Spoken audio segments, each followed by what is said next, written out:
1351, 1356, 1357, 1358, 1359, 1365, 1371.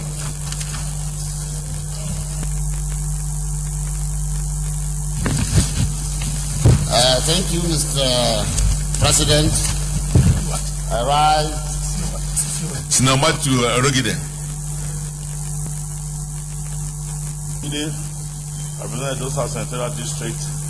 I stand to support the motion I stand to second the motion that the votes and proceedings of Thursday, 23rd November. Of Thursday, 23rd day of November 2017 be approved. Say aye. Those against saying the ayes have it.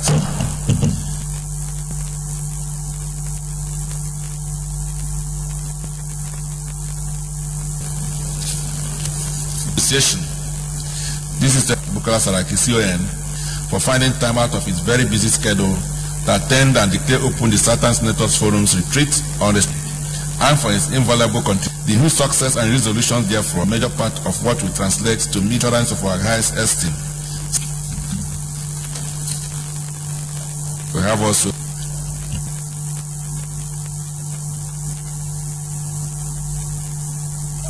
Thank you, Mr. Let's take petitions first. My name is Joshua Lidani, representing from the South. I have a petition by Alpha David Ibrahim, who was suspended and he be reinstated back into office.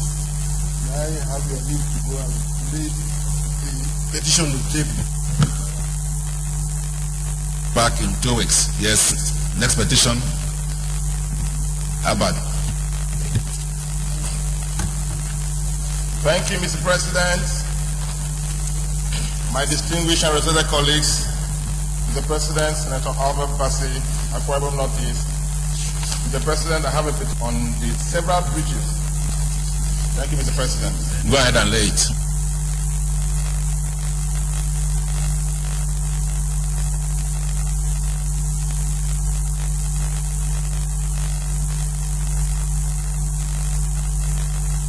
Back in 2 weeks. Any other petition? Mr. President, Mohammed Ali representing Borno South.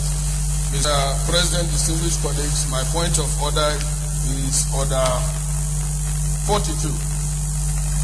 Matter of urgent public importance.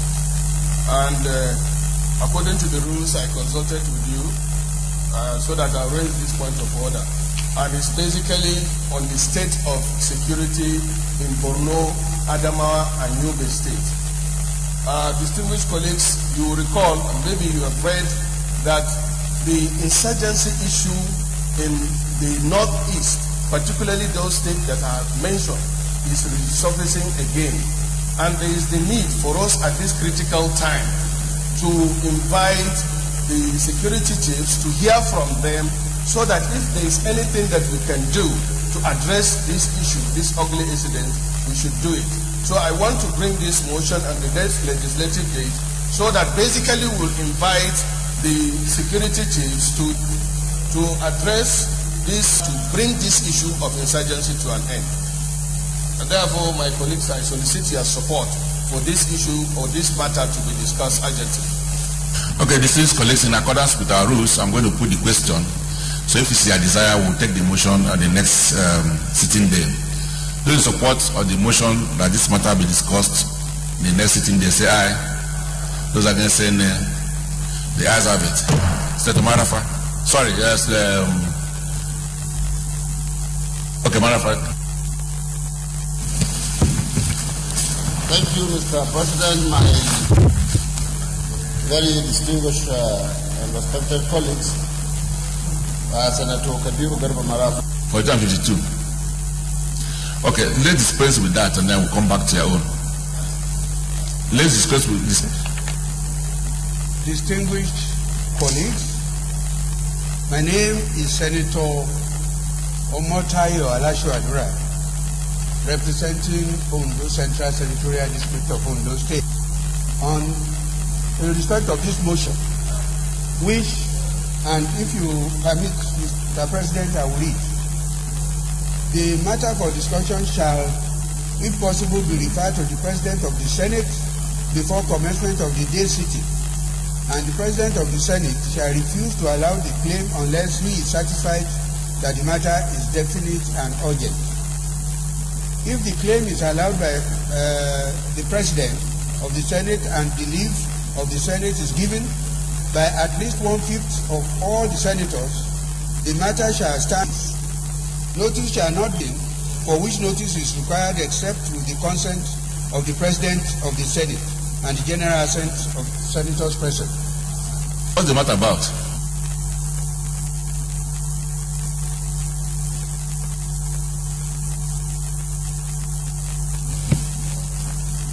The motion is on the need to enforce the terms of 1993 PSC agreement between IOCs and the federal government.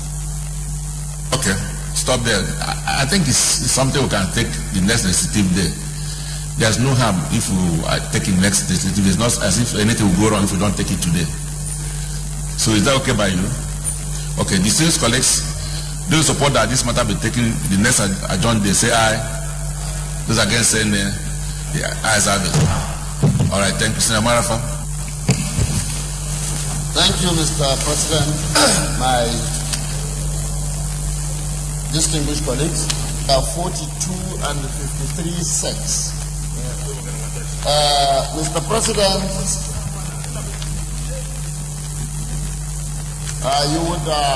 my colleagues will recall that on Thursday last week, precisely on the 23rd of November 2017, the Senate Committee on INEC presented to this chamber a report on the screening exercise confirming the resident electoral commissioners for states. In that report,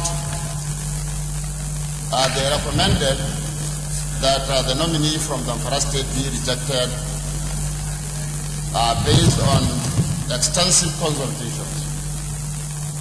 But later on, he rejected on the basis that he is a non-indigent. Mr. President, a close perusal of the committee's report suggests otherwise. The committee stated in very clear terms that the nominee was born in Gusau, the capital of Zamfara State, schooled in Gusau, the capital of Zamfara State, went through secondary school in Anka in Zamfara State, and was one time Attorney General and the Commissioner of Justice of Zamfara State. He was the chairman of Anti-Corruption Commission of Zamfara State for another 4 years. Mr. President, one wonders what qualifies a Nigerian to be an indigent of the state. In view of that, Mr. President, I want to take the full advantage of Order 53-6 to seek the support of my well-respected colleagues to do justice to this matter. Our Order 53-6 demands that no matter shall come up after it's being dispensed of without, unless by a substantive motion. Mr. President, I want to make a passionate appeal to my colleagues to allow me to come with a substantive motion on this matter tomorrow with a view of opening the case and doing justice to this Zamfara State. Is it the wish of the Senate that this matter be reviewed? Senator Marafa, you come up with a substantive. Very distinguished colleagues, the first order of the day is the second reading of the NNPC Act Tab N123 LFN 2004 on Wednesday, the 22nd of November 2017. Mr. President, you may wish to invite Senator Ahmad Abubakar to move the motion for the bill to be read a second time. Senator Abubakar. We bill the reading of this bill. Order of the day, second reading of the NDDC Act 2000 Amendment Bill 2017 Distinguished senators will recall that the bill was read the first time in this chamber on Wednesday, the 22nd of November 2017. Move the motion for the bill to be read a second. Chief Whip. Peter, can go ahead. My name's Senator Peter Waboshi, representing Delta North. Mr. President, companies who ought to contribute. Mr. President, very distinguished colleagues. Mr. President, let me start by congratulating the sponsor of this bill. And 53 as various recoveries of 112.4 billion and other sundry incomes. B. Consolidating on structural reforms. C. Enhancing governance and institutional goals. D. Diversification of the economy with emphasis on agriculture, investments in private, so that we have a take-off grant that will establish the offices and of course the structures that are necessary for the Northeast Development Commission to be effective from this year. Thank you very much for the privilege I listened. All right, thank you, Senate Leader. Today we have 15 senators that have indicated interest to make their contribution today. They are Rose, Senator Rezoko, Senator. Even by the executive themselves, indeed, especially when you cover. We have unskilled and non-innovative and poorly regulated financial system. In my opinion, the CBN is not doing enough as to its own role in managing the financial system for the purpose of supporting the economy. That is why probably it has gone into the area that is so outside it. We have seen institutions that we have are quite weak. I wonder if Mr. President is having a second view of looking at the budget that is presented to him by the civil servants. Because in my opinion, you know, the non-current or non-debt current expenditure that we have, we can do with 50% of it. And then finally, sir, we have agencies of government which are commercial in nature, but they are being funded by Treasury. I wonder what kind of system we are operating in this country. You have an institution which is commercial, and you are bringing to contribute to the appropriation bill for 2018. What I'm more concerned about is the implementation. The last 2 years has not been too successful in the area of implementation. The economic team is always coming up with reasons of not availability of funds, excuses. We all know we are having stability in our oil production. As of today, we are at 1.9 million per barrel a day. The price of oil is going up, so I don't think there be any excuse for not performing in 2018. Looking at estimated revenue, non-oil, I think 5 points the estimated budget has a role to play. Thank you for giving me this opportunity to contribute to the 2018 budget estimates. Mr. President, distinguished colleagues, we cannot discuss 2018 budget without going back to the past 2 years at least, so that we'll be able to measure what progress has been made so far.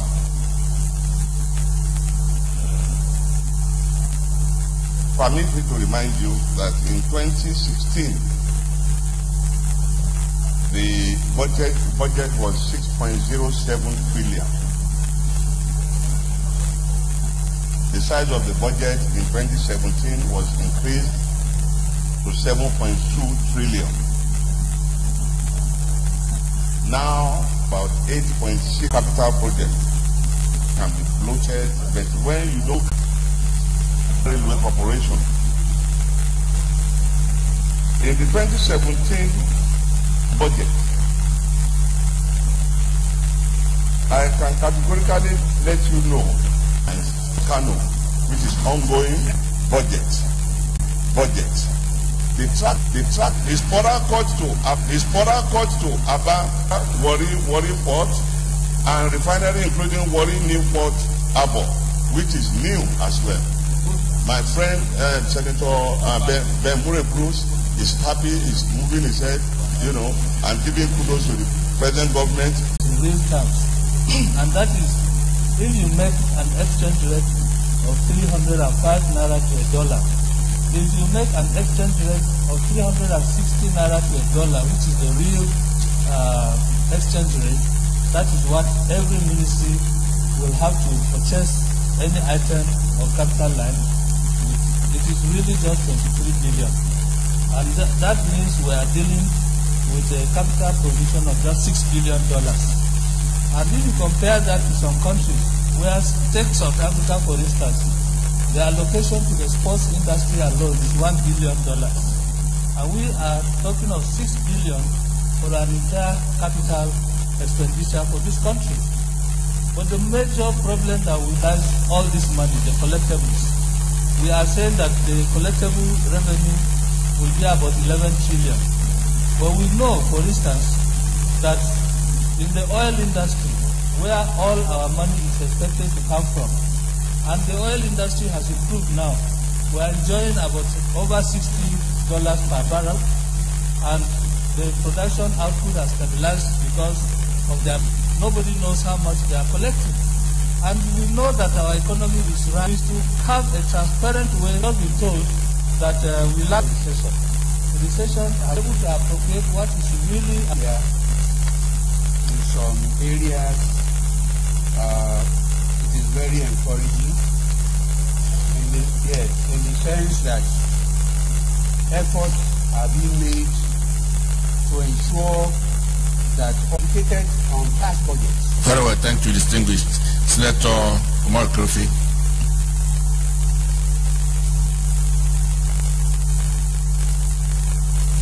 Thank you very much, Mr. President, my distinguished colleagues. The executive of power, which is now almost everywhere there is power. The complete control of Boko Haram is very hard to see what can do. It was slightly low for the purpose of last year's budget was actually low, but I'm very positive that this year it will be very, very much improved by the executive, so that at least minutes. So before the put on your microphone, sir. Your microphone, sir. Your microphone. Mr. President, there are 5 key parameters and a price of 45 to 2.3. The fact that the restiveness and vandalism, OPEC itself has exempted us from certain sailings. Mr. President, I also estimate because of the activity likelihood of meeting this event, and we want to achieve 12%, which is realizable, we believe, and the growth rate was ambitious. I would have expected us to be thinking of 2%, which will still be okay, given the fact that even advanced countries are not hoping to achieve per barrel would appear to be too conservative, and I support my colleague who says we should be looking at $50 per barrel. Given the 60 it has been eliminated if monies were given to these multinationals. Therefore, happy that this has not been reflected in the 2018 budget. JVCs has always been a contemplation in the Senate here. Anytime it comes up, we talk about nations whatsoever. This program. So what?